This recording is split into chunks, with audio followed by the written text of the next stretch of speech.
Krishna friends, આજે બનાવશું મસ્ત ઝટપટ બને એવી બેસ્ટ વેરાયટી. તમે આનો લુક જુઓ. આપણે બનાવીએ છીએ પરાઠા બાઇટ્સ અથવા તમે મિની પરાઠા પણ કહી શકો છો. એકદમ ઝટપટ પતી જાય છે. બાળકોને ટિફિનમાં આપો કે નાસ્તામાં પણ તમે કે બાળકો નાના મોટા બધા ખાઈ શકો છો.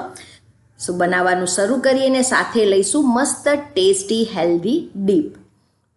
આપણને જોઈશે બાફેલા બટાકા, અને બટાકાને આ રીતે છીણી કાઢજો ફ્રેન્ડ્સ, કેમ કે એના ગઠ્ઠા નહીં રહેવા જોઈએ. કોથમીર, આદુની પેસ્ટ, લીલા મરચાંની ઝીણી ઝીણી કટકી, આ ઓપ્શનલ છે, નાખવા એટલા જ નાખજો. મરીનો પાવડર તાજો નાખજો. ચાટ મસાલા, બહુ જ ઓછા મસાલા છે પણ ટેસ્ટી બનવાનું છે. શેકેલા જીરાનો પાવડર, મીઠું, અને એકદમ હેલ્ધી પ્રોટીનવાળી વસ્તુ છે પનીર. ને બાળકો માટે તો આ બહુ જ જરૂરી છે, ફૂલ ઓફ પ્રોટીન છે. હવે બધું આપણે મિક્સ કરીએ. આમાં છે ચાટ મસાલો, મરી, મીઠું, આદુ ને મરચાં, પણ બહુ જ ટેસ્ટી લાગશે. અને તમને જોઈએ તો આ ટાઈમે તમે થોડી છીણેલી ચીઝ પણ નાખી શકો છો. બધું મિક્સ કરીને એકવાર ટેસ્ટ કરી લેવાનું. જો તમારા ટેસ્ટ પ્રમાણે કંઈ એડ કરવું હોય તો કરી શકશો. એકદમ ફાઇન, એમનેમાં તમે સ્ટફિંગ ખાઈ લેશો એવું લાગશે.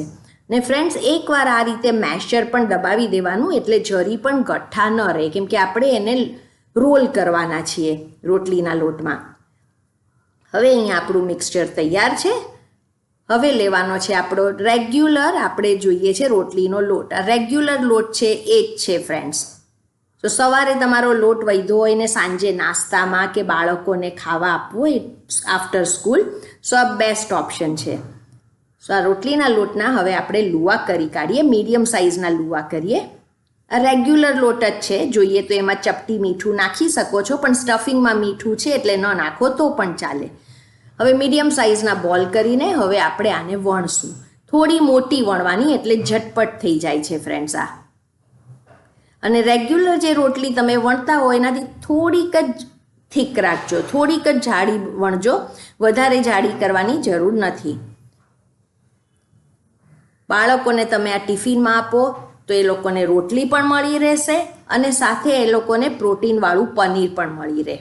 જોઈએ તો તમે અંદર છીણેલું ગાજર પણ નાખો, તમારા ગમતા ચોઈસના શાકભાજી નાખી શકો છો. અને રોટલી શાક ખાવાની બદલે એ લોકોને આ રીતે ખાવું પણ ગમશે. અને મસ્ત કડક રહે છે. હવે અહીંયા મેં રોટલી મોટી વણી કાઢી છે, અને જુઓ કે આપણે રેગ્યુલર કરીએ છીએ એના કરતાં થોડીક જ થીક કરી છે, બહુ થીક નથી કરી. સો આ પ્રમાણે આપણે વણવાની છે. હવે કાં તમે આદણી પર જ રહેવા દો, હું એક ચોપિંગ બોર્ડ પર મૂકી રહી છું. હવે એના ઉપર આપણે લઈશું બનાવેલું સ્ટફિંગ. હવે સ્ટફિંગને ઇવનલી સ્પ્રેડ કરી કાઢજો. સો એકદમ ઇવનલી આને સ્પ્રેડ કરી કાઢીએ. એકદમ ક્વિક અને ઇઝી છે ફ્રેન્ડ્સ આ. અને એક રોટલી આ રીતે તમે વણેલી હશે એમાંથી બહુ બધા પરાઠા બાઇટ્સ બનશે. સો અહીંયા ઇવનલી સ્પ્રેડ કરી લીધા પછી હવે આપણે આને રોલ કરવાની છે. અને જ્યારે પણ રોલ કરો તો જરા ટાઈટ રોલ કરજો, એટલે સ્ટફિંગ છૂટું ન પડી જાય.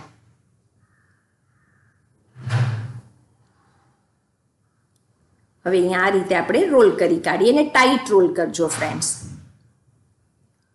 એક રિક્વેસ્ટ છે ફ્રેન્ડ્સ, જો તમે ચેનલ સબસ્ક્રાઈબ ન કરી હોય તો પ્લીઝ સબસ્ક્રાઈબ કરજો.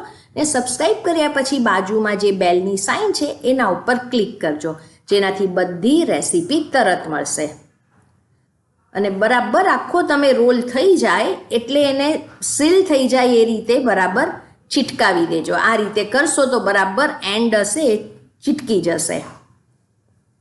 સો અહીંયા પ્રોપરલી સીલ થઈ ગયો છે. હવે આપણે આના સેમ સાઇઝના પીસીસ કરી કાઢશું, એટલે સેમ પરાઠા બાઇટ્સ બની જશે. સો તમે જુઓ કે એક રોટલી તમે આ રીતે વણશો એમાંથી બહુ બધા પરાઠા બાઇટ્સ બની જાય છે. અને એક સાથે શેકવાના પણ સારી પડે છે. હવે આનો લુક જુઓ ફ્રેન્ડ્સ, આને પિનવ્હીલ પરાઠા પણ કહે છે. હવે આ તમે આ જ રીતે દબાવી શકો છો, પણ હું આને ક્રંચ ટેસ્ટ આપવા માટે ઉપર તલ લઈ રહી છું અને એને પ્રેસ કરશું. એટલે હવે આપણે આને વણવાની જરૂર નથી, હથેળીથી જ આને થોડા પતલા કરી કાઢવાના. અને તેલવાળો હાથ કરશો તો જરી પણ હાથમાં ચીટકશે નહીં. અને આ તલનો ક્રંચ બહુ સારો આવશે અને તલ હેલ્ધી પણ છે બાળકો માટે ને મોટાઓ માટે પણ. સો આ રીતે બધા કરી કાઢવાના. હવે આ રીતે ફ્રેન્ડ્સ તેલવાળો હાથ કરજો એટલે ચીટકશે નહીં. અને તમને તલ વગરના કરવા હોય તો તલ વગરના પણ કરી શકો છો.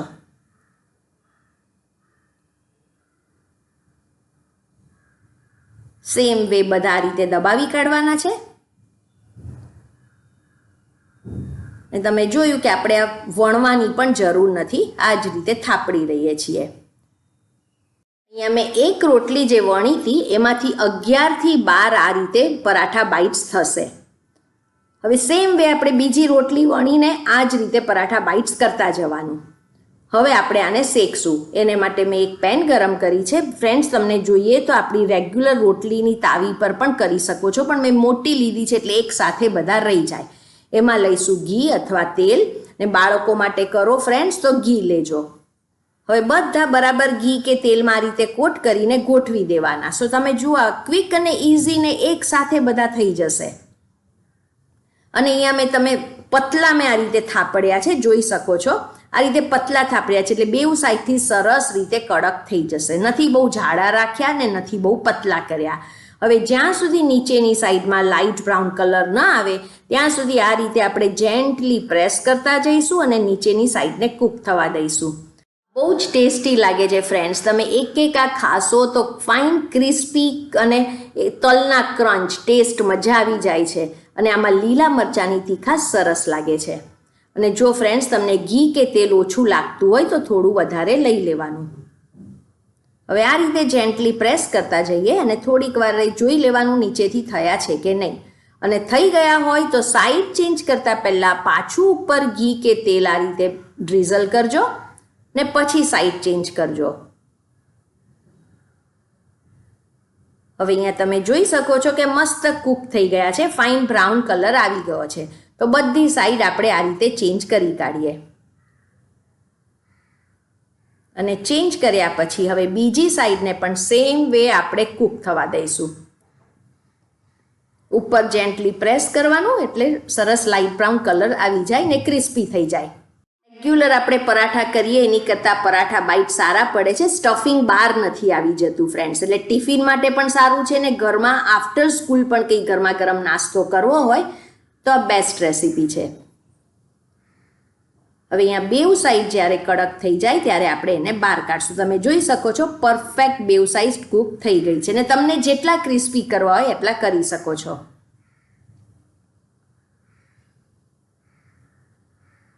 હવે ક્રિસ્પી થઈ જાય એટલે આપણે બહાર કાઢશું અને સેમ વે બીજા પણ કરી કાઢવાના. ખાવાની આ રિયલી મજા આવે એવા છે. તમે ઠંડા કે ગરમ કોઈ પણ રીતના ખાઓ ગમશે.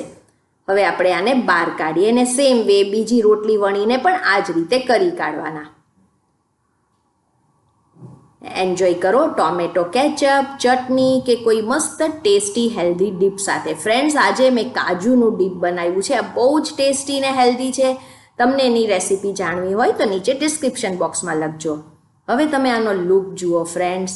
બેઉ સાઈડથી ક્રિસ્પી, ઉપર ફાઇન તલના ક્રંચ અને ફૂલ ઓફ પ્રોટીન કેમ કે આપણે આમાં પનીર નાખ્યું છે. હવે તમે અંદરનું સ્ટફિંગ જુઓ.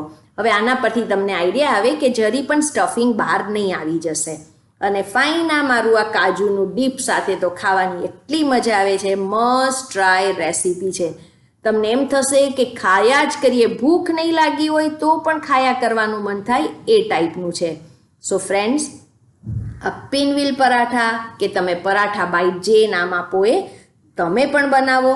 રેસીપી ગમી હોય તો નીચે કમેન્ટ સેક્શનમાં કહેજો રેસીપી કેવી લાગી. તમારી કમેન્ટ મારે માટે બહુ જ ઇમ્પોર્ટન્ટ છે. Thank you for watching.